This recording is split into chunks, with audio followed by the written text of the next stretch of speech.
नमस्कार दोस्तों, स्वागत है आपका आपके अपने YouTube channel Kabir paramedical classes के ऑनलाइन प्लेटफॉर्म पर। जैसा कि आप सभी को पता है कि अपन ने डीएमएलटी बीएमएलटी के नए बैच स्टार्ट कर चुके हैं और हेमेटोलॉजी के लास्ट लेक्चर में बात कर ली थी प्लेटलेट्स काउंट के बारे में। और आज की क्लास में अपन डिस्कस करेंगे इओसिनोफिल काउंट के बारे में कि इओसिनोफिल काउंट क्या होता है, इसकी प्रिंसिपल क्या होता है, रिएजेंट क्या लेते हैं, कंपोजिशन क्या होता है और स्पेसिमेन और रिक्वायरमेंट क्या क्या होती है और इसकी प्रोसीजर क्या होती है। तो आज की क्लास में हम डिस्कस करने वाले हैं डियर इओसिनोफिल काउंट के बारे में। तो डियर वीडियो को विदाउट स्किप किए हुए पूरा देखना ताकि आपको ये वीडियो बहुत अच्छे से समझ आ सके। तो दोस्तों, वीडियो स्टार्ट करने से पहले अगर आप हमारे चैनल पर नए हो तो प्लीज चैनल को सब्सक्राइब करना और बेल आइकन कॉल के बटन पर प्रेस करना ताकि जो भी वीडियो हम अपलोड करें उसका नोटिफिकेशन आप तक पहुंच सके।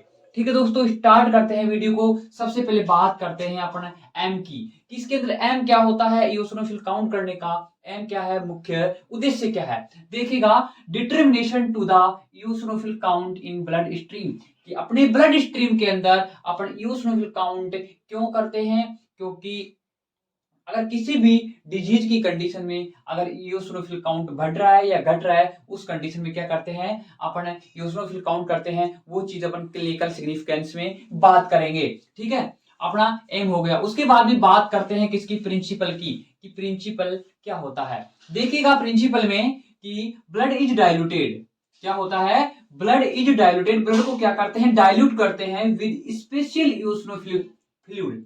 क्या होता है, एक स्पेशल इओसिनोफिल फ्लूइड होता है, उसके साथ में जो ब्लड का स्पेसिमेन होता है उसको डाइल्यूट करते हैं। ठीक है, the cells are counted under microscope, कि अपन सेल्स को क्या करते हैं डियर, माइक्रोस्कोप में क्या करते हैं, एग्जामिन करते हैं, ऑब्जर्व करते हैं, या फिर बोले तो काउंट करते हैं।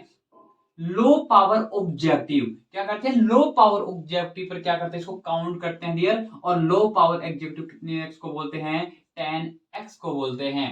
ठीक है, नेक्स्ट बात करें कि विच आरबीसी रिमूव, ये क्या काम करता है, ये जो स्पेशल फ्लूइड होता है, स्पेशल डायलेटिंग फ्लूइड होता है, ये आरबीसी को क्या कर देता है डियर, रिमूव कर देता है। एंड स्टेन इओसिनोफिल सेल्स, और जो इओसिनोफिल सेल्स होती हैं उनको क्या कर देता है, स्टेन कर देता है। ठीक है, यहां तक क्लियर है। ठीक है, नेक्स्ट देखते हैं रिएजेंट की। किसकी बात करते हैं, रिएजेंट की, कि इओसिनोफिल काउंट के में अपन कौन कौन सा रिएजेंट लेते हैं, इसकी बात करते हैं। देखिएगा डियर, इसके अंदर डाइल्यूटिंग फ्लूइड का यूज करते हैं। किसका यूज, इओसिनोफिल डाइल्यूटिंग फ्लूइड का यूज करते हैं। और डियर इस फ्लूइड को क्या बोलते हैं, डंगर फ्लूइड। क्या बोल सकते हैं अपन, डंगर फ्लूइड बोल सकते हैं।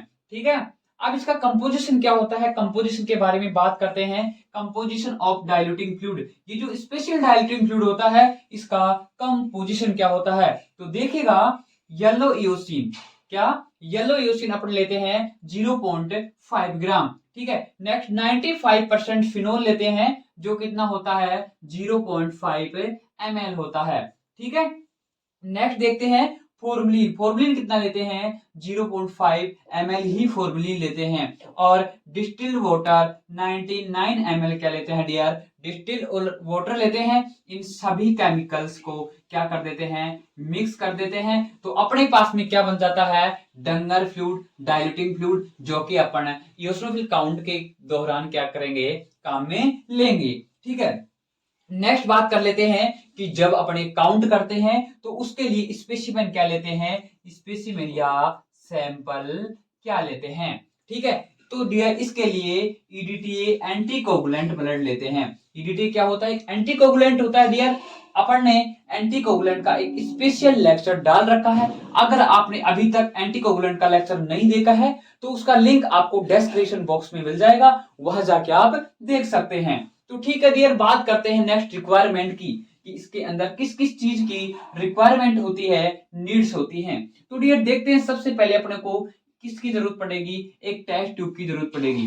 किसकी जरूरत पड़ेगी डियर, एक टेस्ट ट्यूब की जरूरत पड़ेगी, जिसमें अपन सैंपल और रिएजेंट को क्या करेंगे, मिक्स करेंगे डियर। क्या करेंगे, सैंपल और रिएजेंट को क्या करेंगे डियर, मिक्स करेंगे। ठीक है, तो अपने को सबसे पहले टेस्ट ट्यूब की जरूरत पड़ेगी। उसके बाद में अपन क्या लेंगे, इसमें न्यूबार चैम्बर, न्यूबार चैम्बर या बोले तो हिमोसाइटोमीटर। क्या डियर? हिमोसाइटोमीटर।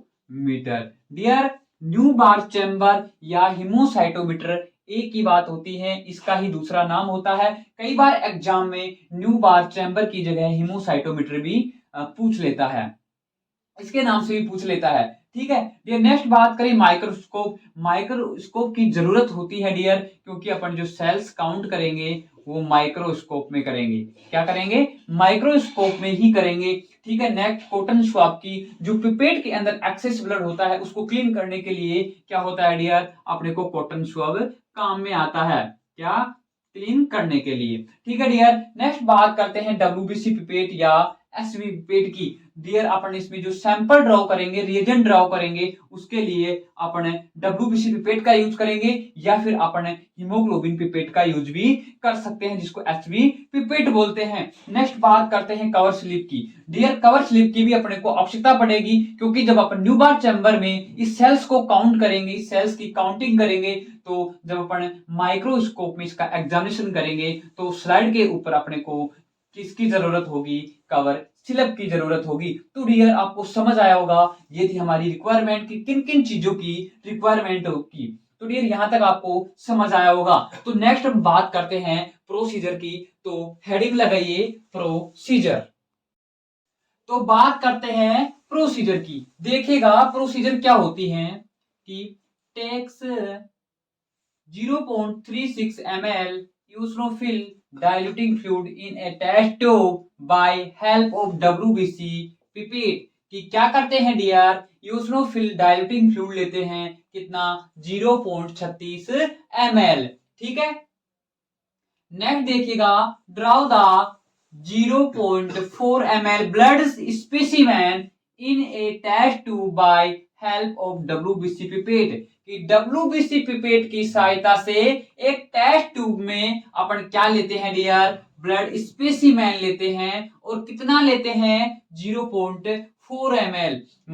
मतलब की बात है कि 0.36 ml यूसनोफिल डाइल्यूटिंग फ्लूइड लेते हैं, जो कि एक स्पेशल फ्लूइड होता है, और अपन blood sample 0.4 ml blood sample ले लेते हैं। ठीक है डियर, दोनों को अच्छे से मिक्स करते हैं, और मिक्स करने के बाद में डियर 10 मिनट के लिए क्या कर देते हैं? एक रूम टेम्परेचर पर छोड़ देते हैं। ठीक है, उसके बाद में क्या करते हैं कि एक पेट्री डिश में उसको रख देते हैं, और उसका जो एलिमेंट है वो अपन क्या कर देते हैं? मॉइस्ट कर देते हैं।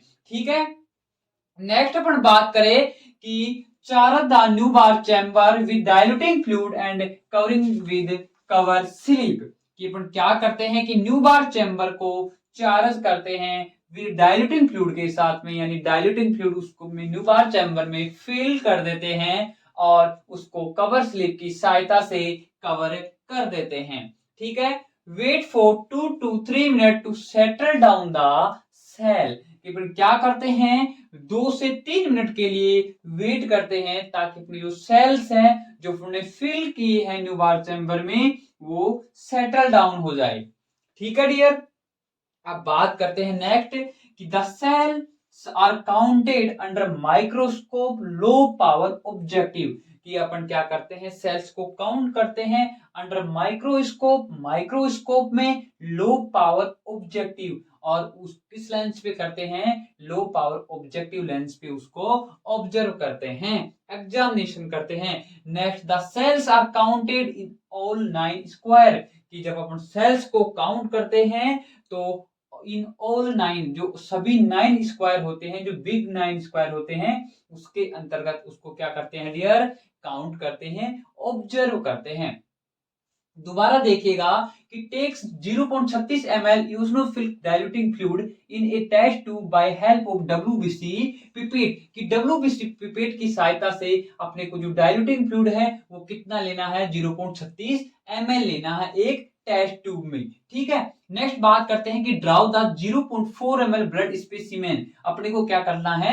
0.4 ml ब्लड स्पेसिमेन लेना है इन ए टेस्ट ट्यूब, एक टेस्ट ट्यूब में, by help of WBC pipette, WBC pipette की सहायता से। ठीक है, क्लियर है। नेक्स्ट देखते हैं कि well mix it and keep for 10 minute, कि इसको अच्छे से मिक्स करते हैं और 10 मिनट के लिए रूम टेम्परेचर पर छोड़ देते हैं। ठीक है। नेक्स्ट क्या करेंगे अपने, place on petri dish in moist environment, एक मोइस्ट एनवायरमेंट इसको बना के अपने एक पेट्री डिश में इसको रख लेते हैं। पेट्री डिश में रखते हैं इसको कितने मिनट के लिए,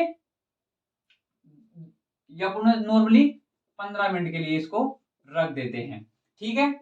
नेक्स्ट देखिए कि चार्ज द न्यूबार चैम्बर, जो न्यूबार चैम्बर होता है या हीमोसाइटोमीटर होता है, उसको विद डाइल्यूटिंग फ्लूइड, जो अपने पास में डाइल्यूटिंग फ्लूइड है, उस डाइल्यूटिंग फ्लूइड की सहायता से क्या करना है, फील्ड कर लेना है या न्यूबार चैम्बर को चार्ज कर लेना है।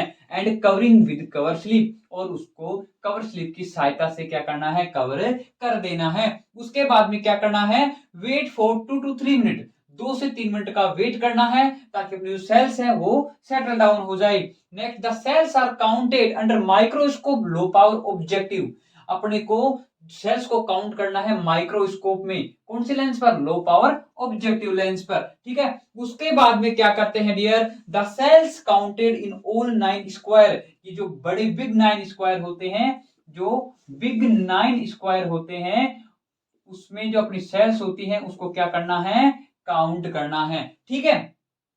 आपको ये अच्छे से समझ आई होगी इसकी प्रोसीजर कि अपन यूसिनोफिल काउंट को किस प्रकार से डन करते हैं, परफॉर्म्ड करते हैं। ये इसकी प्रोसीजर थी डियर। इसका जो रिजल्ट है वो पर CUMM में देते हैं, किसमें देते हैं, पर CUMM में, क्यूबिक मिलीमीटर में देते हैं। तो डियर आपको ये प्रोसीजर अच्छे से समझ आई होगी। अपन नेक्स्ट बात करेंगे, नेक्स्ट हेडिंग लगाइए कैलकुलेशन। तो बात करते हैं डियर किसकी, कैलकुलेशन की। कैलकुलेशन क्या होता है, यूसिनोफिल काउंट का कैलकुलेशन कैसे करते हैं। तो देखिएगा, absolute eosinophil count, absolute eosinophil count बराबर number of eosinophil count upon 0.9 multiply by 10। कि देख क्या करते हैं डियर इसमें, कि नंबर ऑफ यूसिनोफिल काउंट, जो अपन सेल्स को काउंट करेंगे उसका नंबर यहां लिखेंगे, अपॉन यहां क्या लिखेंगे डियर, यहां एरिया ऑफ काउंट, कि सेल्स को अपन कितने एरिया में काउंट कर रहे हैं वो यहां लिख देंगे। तो अपन कितने एरिया में काउंट कर रहे हैं डियर, तो अपन यहां काउंट कर रहे हैं 9 बिग स्क्वायर, कितने में, 9 बिग स्क्वायर, जो अपने पास में जो ऑल 9 बिग स्क्वायर है उस एरिया के अंदर अपन सेल्स को काउंट कर रहे हैं, इसलिए 0.9 यहां लिख दिया, मल्टीप्लाई बाय 10। ये डियर क्या है यहाँ पे, डाइल्यूशन, क्योंकि डियर अपन 1 पार्ट किसका लेते हैं, सैंपल का लेते हैं, और 9 पार्ट किसका लेते हैं डियर, डाइल्यूटिंग फ्लूइड का, किसका लेते हैं, डाइल्यूटिंग फ्लूइड का लेते हैं। इसलिए अपने पास में जो डाइल्यूशन का जो रेशियो हो गया वो कितने कितने का हो गया, 10 का हो गया, इसलिए अपन यहाँ पे क्या लिख दिया, 10 लिख दिया। ठीक है। तो डियर ये था अपना इसका कैलकुलेशन का एक फॉर्मूला, जिस फॉर्मूले से अपन यूसिनोफिल काउंट करते हैं। ठीक है। नेक्स्ट बात करते हैं अपन क्लिनिकल सिग्निफिकेंस की। क्लिनिकल सिग्निफिकेंस क्या होता है डियर, कि इस टेस्ट को अपन परफॉर्म्ड क्यों कर रहे हैं, इसका महत्व क्या है, या किस किस डिजीज में यूसिनोफिल काउंट बढ़ता है और किस किस डिजीज में यूसिनोफिल काउंट घटता है, ये चीजें अपन इसमें डिस्कस करेंगे। तो देखिएगा सबसे पहले कि यूसिनोफिल काउंट जब बढ़ जाता है तो उस कंडीशन को बोलते हैं डियर क्या, यूसिनोफिलिया। क्या बोलते हैं डियर, यूसिनोफिला बोलते हैं या फिलिया बोलते हैं। ठीक है। इस कंडीशन में क्या होता है, यूसिनोफिल काउंट बढ़ जाता है। अब किस किस कंडीशन में, किस किस डिजीज में यूसिनोफिल का काउंट बढ़ता है, देखिएगा कि एलर्जिक रिएक्शन, जब बॉडी में कोई भी एलर्जिक रिएक्शन होती है उस कंडीशन में भी डियर यूसिनोफिल का काउंट इंक्रीज हो जाता है। ठीक है। नेक्स्ट देखिएगा पैरासाइटिक इन्फेक्शन, किसी भी पैरासाइटिक इन्फेक्शन में यूसिनोफिल काउंट बढ़ा हुआ देखने को मिल सकता है। ठीक है डियर।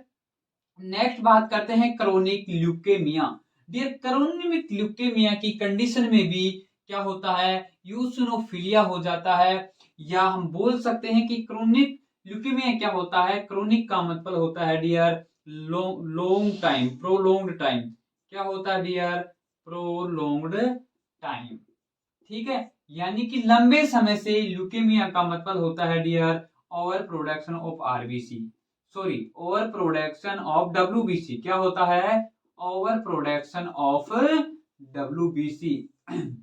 ये होता है ल्यूकेमिया का मतलब।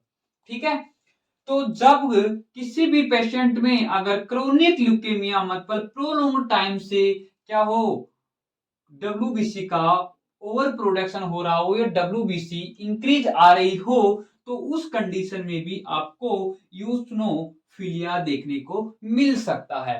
नेक्स्ट देखिएगा auto immune disease. Autoimmune disease क्या होती है डियर? कि ऑटो यानी स्वतः, इम्यून यानी क्या होता है? एंटीजन, एंटीबॉडी से रिलेटेड है, और डिजीज यानी बीमारी। मतलब की बात ये है डियर कि बॉडी की जो एंटीबॉडी होती है वो स्वयं के ही, खुद के ही एंटीजन पे क्या कर दे? अटैक कर दे। उस कंडीशन को बोलते हैं dear autoimmune disease. Autoimmune disease यानी कि उसी पेशेंट की एंटीबॉडी उसी पेशेंट की एंटीजन के ऊपर अटैक करे या उसको किल करे या उससे रिएक्ट करे, उस कंडीशन को बोलते हैं डियर ऑटो इम्यून डिजीज। ठीक है, अब सेकंड नंबर देख लेते हैं कि यूसिनोपेनिया। यूसिनोपेनिया में क्या होता है? यूसिनोफिल काउंट घट जाता है। ठीक है, ये किस किस कंडीशन में होता है डियर? जब कोई भी एक्यूट इंफेक्शन हो। एक्यूट का मतलब होता है डियर सडन। एक्यूट का मतलब क्या होता है? सडन अगर कोई इंफेक्शन होता है तो उस इंफेक्शन, या चाहे वो बैक्टीरियल हो या फिर वायरल इंफेक्शन हो, उस इंफेक्शन में भी यूसिनोफिल का काउंट घट जाता है, डिक्रीज हो जाता है। ठीक है डियर, तो ये था इसका क्लिनिकल सिग्निफिकेंस। तो डियर, आपको ये वीडियो अच्छे से समझ आया होगा, अच्छे से ये लेक्चर आपको समझ आया होगा, आपने पूरा इसको पढ़ा है। तो ठीक है डियर, उम्मीद है आपको ये पसंद आया होगा और आपको समझ भी आया होगा।